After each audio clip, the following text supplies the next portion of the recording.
The flashbulbs nearly blinded me as the cameras clicked, each shot capturing my humiliation. My name, my research, plastered across the courtroom monitors like stolen treasure. Across the aisle, my own brother leaned back in his chair, arms folded, lips curled into a smug smile. He thought he'd won. The papers in his lawyer's hands claimed ownership of something I had built from nothing. 12 years of sleepless nights, equations scrawled on coffee-stained napkins, and breakthroughs scribbled under flickering lab lights. And now, they were presenting it as theirs. A $3.5 million family venture, the deal already signed behind my back. Whispers rippled through the room. The judge tapped his gavel, demanding silence. But I could still hear it, the echo of betrayal louder than any sound. My brother leaned forward, his voice low, mocking. "Face it, you lost. This is ours now." For a moment, it felt like the ground had been ripped out beneath me. But as I stared back at him, I felt something shift. Narrator's voice. They thought this would break me. But they had no idea what was coming. Before the flashing cameras, before the courtroom silence, my life was quiet, predictable. I was the kind of person who preferred order over noise, late nights in the lab over late nights at bars. My mornings began the same way. The sharp hiss of the kettle, the scent of bitter coffee, and the soft hum of my computer as I powered it on. Equations filled my days, pages of scribbles and simulations glowing across the screen. It wasn't glamorous work, but for me, solving the invisible mysteries of the universe felt more thrilling than anything money could buy. Family, however, didn't see it that way. In their eyes, I was the dreamer, the one who never fit the mold. My brother Daniel was the golden child. Slick hair, slicker smile, always with the right answer at family gatherings.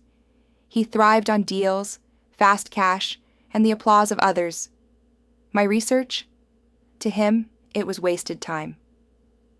"All those years," he once sneered, swirling his whiskey glass. "And what do you have to show?" Numbers on a page. It wasn't just Daniel. My parents, though loving in their own way, echoed the same tune. Success to them wasn't measured in ideas, but in bank accounts and real estate. I was tolerated, occasionally pitied, but never admired. Still, I didn't fight them. I believed results would speak for themselves.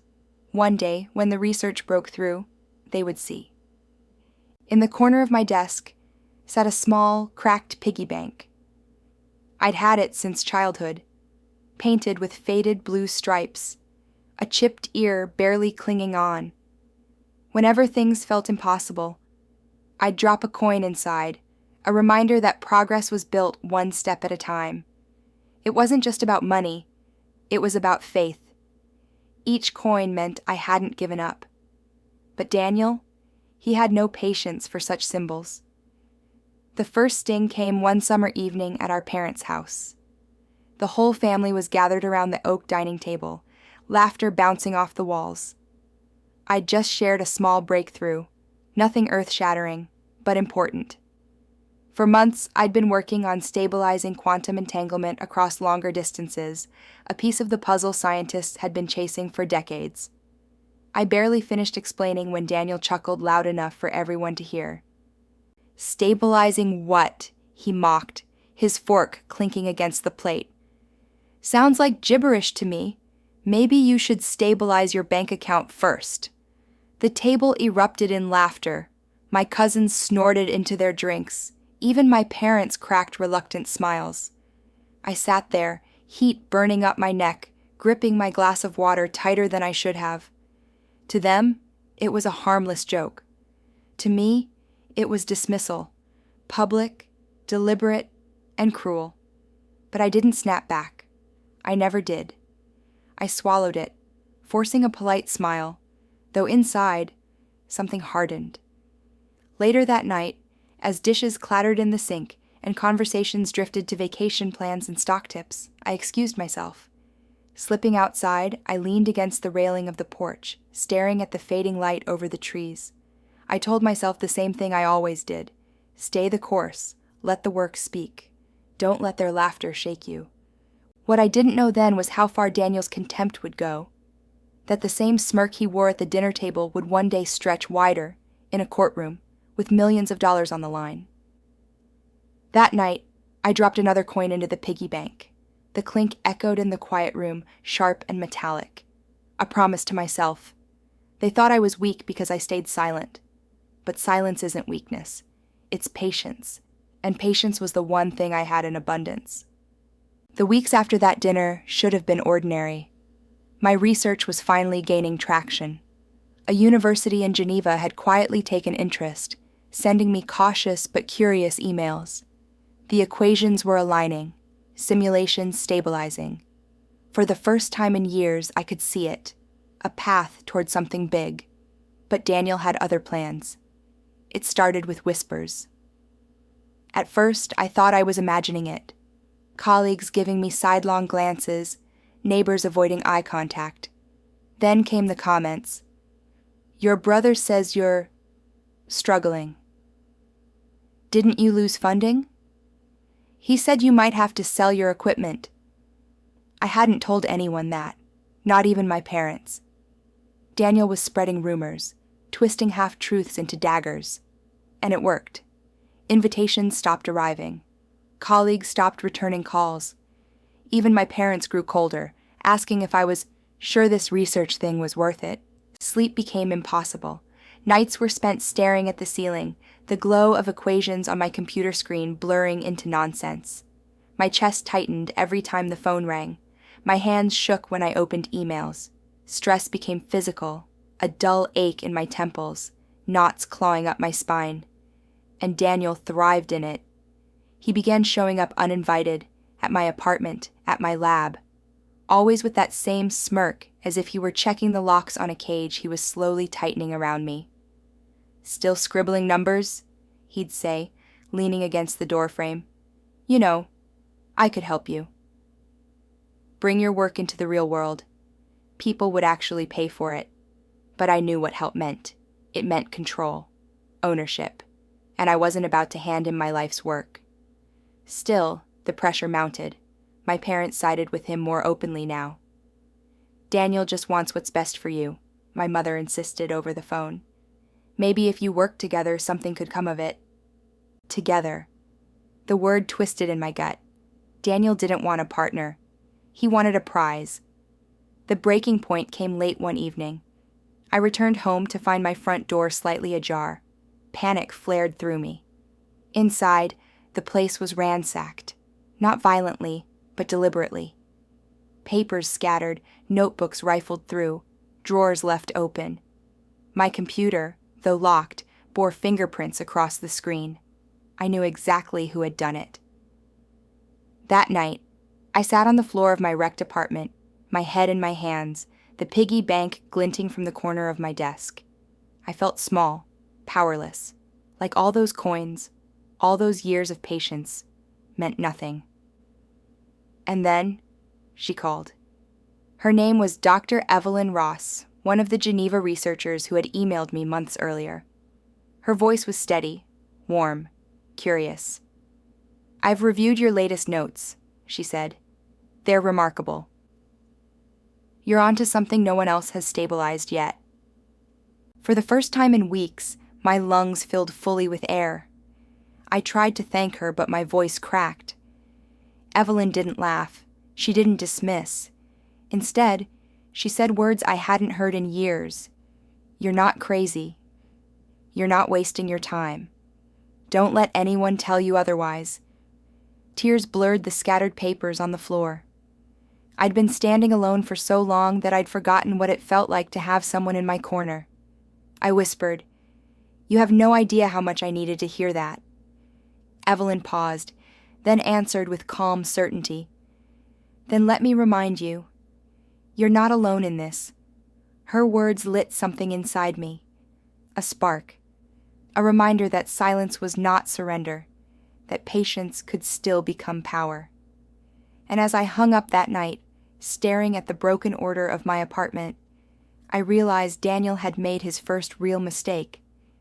because the more he pushed me into isolation, the more determined I became to break free. That was the first time someone reminded me I wasn't alone. Daniel didn't like being ignored. The more I refused his offers, the more aggressive he became. It started with letters. Official-looking envelopes slipped under my door. They weren't from him directly, but from lawyers, claiming I owed shared intellectual rights to the family. Legal jargon spilled across the pages, demanding signatures, threatening lawsuits. When I didn't answer, the pressure escalated. One afternoon, as I left the lab, 2 uniformed officers were waiting by my car. Their voices were polite, but firm. "We've received a report," one said. "Allegations of misappropriation. Something about stolen research?" My chest went cold. I knew exactly who had made the call. The officers searched, asked questions, then left with a warning. "You might want to clear this up before it goes further." Their cruiser pulled away, red and blue lights flickering across the glass doors of the lab. I stood frozen, my heart slamming like a drum. Daniel had crossed the line. He wasn't just mocking me anymore, he was trying to erase me. That night, our parents called another family meeting. I walked into the dining room to find Daniel already seated at the head of the table, papers spread out like trophies. My mother sat stiffly beside him, eyes downcast. My father leaned back, arms crossed, lips pursed in disapproval. Daniel didn't waste time. "We all know what's happening," he began smoothly. "Our family has an opportunity, a $3.5 million contract. But he jabbed a finger at me, is holding us back." The room was silent except for the ticking of the grandfather clock. "Your little hobby has gone on long enough," he continued, his voice dripping with triumph. "This deal could set us all up for life. But you refuse to cooperate. You're selfish." My mother whispered, "Maybe if you just signed—" I cut her off, my voice steadier than I felt. "Signed what? My life's work away? Everything I've built?" Daniel smirked. "Don't act like it's all yours. Family sacrifices made this possible. Dad's money, Mom's patience. Even I gave you advice along the way. We all own this." His words burned. Advice? He had mocked me at every turn. And now he claimed ownership? I could see it in their eyes. They wanted me to cave. To surrender for the sake of peace. For the sake of family. And for a moment, I almost broke. The weight of years, the humiliation, the loneliness, it pressed against me like a collapsing wall. Maybe if I gave in, the pressure would stop. Maybe then I could breathe. But then I remembered Evelyn's voice. "You're not alone." Slowly, I reached into my bag and laid down a folder. Dozens of documents, neatly clipped, signed, and dated. Daniel frowned. "What's this?" "Evidence," I said softly. "Every experiment, every funding source, every email with universities overseas. It's all mine. Legally, financially, ethically. I documented everything." I flipped to the last page, a letter of intent from Geneva. Their interest in licensing my research wasn't just polite curiosity anymore. It was formal. The air shifted. My parents exchanged nervous glances. Daniel's smirk faltered, his fingers twitching against the papers in front of him. But he wasn't finished. He laughed, sharp and forced. "So what? A letter? That doesn't mean anything. You think these foreign academics will protect you when real money is on the table? You're naive." I leaned forward, meeting his glare. My voice was no longer shaky. "No, Daniel. I'm prepared. And you just revealed your hand. You're not after the research. You're after the payout. You don't care about the science. You never did." His face reddened. His jaw clenched. For the first time, he looked less like a victor and more like a cornered animal. Narrator's voice. They thought they still had control. They didn't. Because what Daniel didn't realize was that the Geneva team wasn't just interested, They were already moving to secure licensing rights. Billions were on the horizon, not millions. And while he scrambled for scraps, I was holding the whole feast. Daniel didn't retreat after that meeting. He couldn't. His ego wouldn't let him. Instead, he escalated. Within days, whispers turned into headlines, blog posts, community newsletters, even online forums buzzing with half-baked stories about me. According to Daniel's version, I was unstable, reckless, paranoid. He claimed I had stolen ideas from him, that my research wasn't even original. To some, it sounded convincing. After all, Daniel was polished, charming, and connected. I was the quiet one, the dreamer who never quite fit in. Even neighbors started to pull away. Mrs. Jenkins, who used to water my plants when I traveled, now avoided my gaze. Colleagues hesitated before inviting me to panels or conferences. It felt like the walls were closing in again.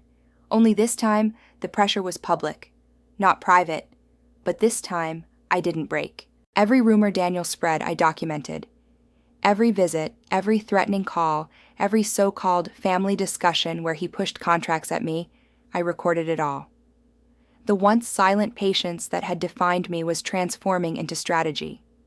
I wasn't just enduring anymore. I was preparing. The piggy bank on my desk became more than a symbol. Each night I dropped in another coin. Clink. It wasn't about money.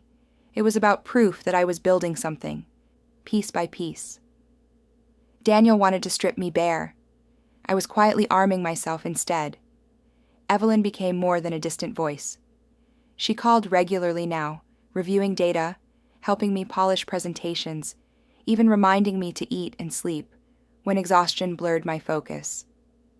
Her confidence in my work didn't just fuel me, it steadied me. For the first time, I had someone who believed not just in the research, but in me. Meanwhile, Daniel's own mask was slipping. I overheard him once, at a family gathering, trying to rally our cousins. Do you want to miss out on billions because he's too stubborn to share?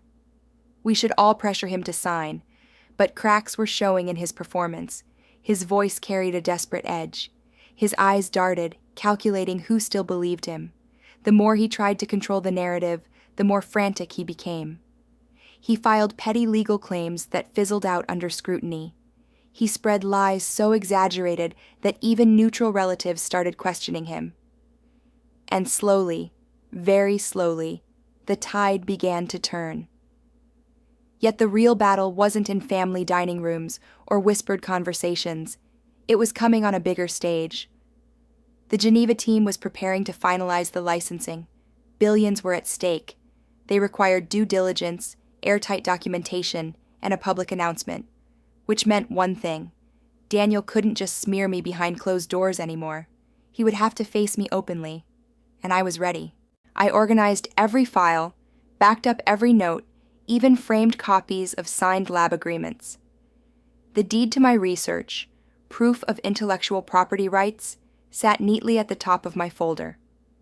What had once been scattered papers in a rec department was now a weapon sharpened to a point. But Daniel wasn't going down quietly. He unleashed one last storm: false police reports, doctored messages, even attempts to hack into my email.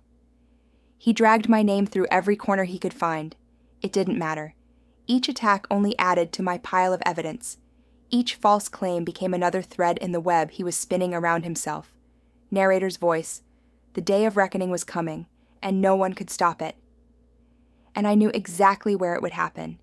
In front of a judge, a room full of lawyers, and representatives from Geneva. A showdown. And this time, Daniel wouldn't be the one smirking when it was over. The day of the hearing felt unreal. The courthouse buzzed with tension, the air thick with the metallic scent of polished floors and too many bodies in one space. Reporters huddled near the entrance, cameras flashing as soon as Daniel strutted inside in his tailored suit. His smile was wide, rehearsed, the grin of a man who believed the world already belonged to him. I walked in quietly, my folder clutched against my chest. No suit, no entourage, just me. But inside that folder was everything. The judge called the room to order. Papers shuffled. Lawyers murmured. Daniel leaned back in his chair, smirk fixed, as his attorney began. Your Honor, my client has invested significant family resources into the development of this research. Without his financial and personal contributions, this project would not exist. Therefore, he seeks rightful ownership and has already secured a $3.5 million agreement to prove its market value. Gasps rippled through the room. Daniel's smugness deepened. To him, this was checkmate. When my turn came, the judge's gaze fell on me. Do you wish to respond? I stood slowly, my heart pounding loud enough to drown out the whispers. I set the folder on the table, sliding out document after document, each one neat, signed, dated. This research, I began, voice steady, was funded entirely through independent grants. Not $1 of family money touched it. Here are the contracts. I placed them down. The pages echoed as they hit the wood. These are the experiment logs, all in my handwriting, witnessed and notarized. Here are the emails with international collaborators, every step time-stamped. And here, I lifted the final sheet, is a licensing agreement from Geneva, valuing the work not at $3.5 million, but at $4.2 billion. The room froze. Daniel's smirk shattered. His face drained of color, then flushed deep red. He gripped the edge of the table so tightly his knuckles whitened. I continued, calm but firm. My brother has spread lies, filed false claims, even attempted to sabotage my work. But the truth is here, and it is undeniable. The judge leaned forward, scanning the documents. Silence stretched long and heavy, broken only by the faint scratch of the clerk's pen recording every word. Behind me, I heard whispers shift. No longer pity or doubt, but awe. I turned to face Daniel. For years, I had stayed quiet while he mocked, undermined, and tried to control me. Not anymore. I don't want apologies, I said, my voice carrying through the hushed courtroom. I want change. Real change. I will not be dismissed. I will not be erased. And I will never again let you, or anyone, claim what is mine. Daniel opened his mouth, but no sound came. His lawyer shuffled papers, stammering, searching for footing on ground that had collapsed beneath them. For the first time in my life, I saw Daniel not as the golden child, not as the untouchable victor, but as what he truly was, a man cornered by his own greed. The judge tapped his gavel once. Ownership remains solely with the plaintiff. The court will hear no further arguments. Gasps turned into murmurs, murmurs into a roar. Cameras flashed again, but this time they weren't capturing my humiliation. They were capturing Daniel's defeat. As I gathered my papers, my hands no longer trembled. I felt light, free, strong. Narrator's voice. The empire he built on lies crumbled in an instant, and all that was left was the truth. When the gavel fell for the last time, the weight I'd carried for years finally lifted. Daniel stormed out of the courtroom without a word, his once polished stride broken into something jagged, desperate. Reporters swarmed, their questions pelting him like hailstones. Did you falsify claims? What about the forged contracts? Will you appeal? He shoved past them, face red, no answers left to give. For the first time, the spotlight was no longer mine to endure. It was his to survive. I stepped outside into the sharp brightness of afternoon. The air smelled different, cleaner somehow, as if the world had exhaled with me. Evelyn waited just beyond the doors, a small smile softening her face. She didn't rush me with congratulations or speeches. She simply nodded, as though she had always known this moment would come. The fallout was swift. The $3.5 million deal. Daniel bragged about collapsed overnight when investors learned the truth. His reputation, once untouchable in family circles, shredded in public. Relatives who had once laughed at his jokes, who had echoed his mockery of me, now kept their distance. At gatherings, his voice no longer carried authority. it carried shame. My parents, shaken, tried to bridge the gap. They apologized in hushed tones, though their words were clumsy, hesitant. I didn't lash out. I didn't demand more than they could give. I simply set boundaries that had never existed before. I would see them, yes, but on my terms, not Daniel's. And as for Daniel himself, he avoided me. The man who had spent years invading my space, mocking my work, demanding ownership, now couldn't bear to look me in the eye. That, perhaps, was the greatest shift of all. Meanwhile, life opened. The licensing with Geneva finalized within weeks, $4.2 billion. Not just money, but validation. Proof that those sleepless nights, the equations, the stubborn faith in something unseen, had mattered. I moved into a new home, one filled not with echoes of mockery, but with quiet possibility. On my desk sat the piggy bank, now repaired. I'd glued the chipped ear back on, painted the faded stripes fresh and bright. But instead of random coins, I filled it with crisp $2 bills, a symbol of rarity, of value overlooked until it was undeniable. Evelyn visited often, and our partnership deepened beyond the lab. We laughed in ways I hadn't in years. She reminded me that strength wasn't only about standing alone, it was also about allowing others to stand with you. Looking back, I saw the contrast clearly. The humiliation of that family dinner, Daniel's smirk as the table laughed at my expense, versus the silence of the courtroom as his empire cracked and fell. Two worlds, one transformation. Narrator's voice. They thought silence meant weakness. They mistook patience for surrender. But silence is not weakness. Patience is preparation. And when the time came, the truth was louder than every lie. I framed the deed to my research and hung it on the wall above my desk. Not as a trophy, but as a reminder. Boundaries, ownership, worth. This wasn't revenge. It was reclamation. As I stood in my new home one evening, light spilling through tall windows, the repaired piggy bank gleaming in the corner, I realized something. This story wasn't about Daniel anymore. It was about me. About every moment I'd chosen to endure instead of break. About every coin I'd dropped, every note I'd scribbled, every truth I'd quietly guarded until the world was ready to see it.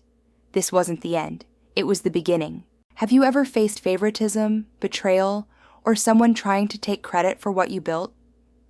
Have you ever been told you were wasting your time, only to later prove them wrong? If so, you know the silence that follows.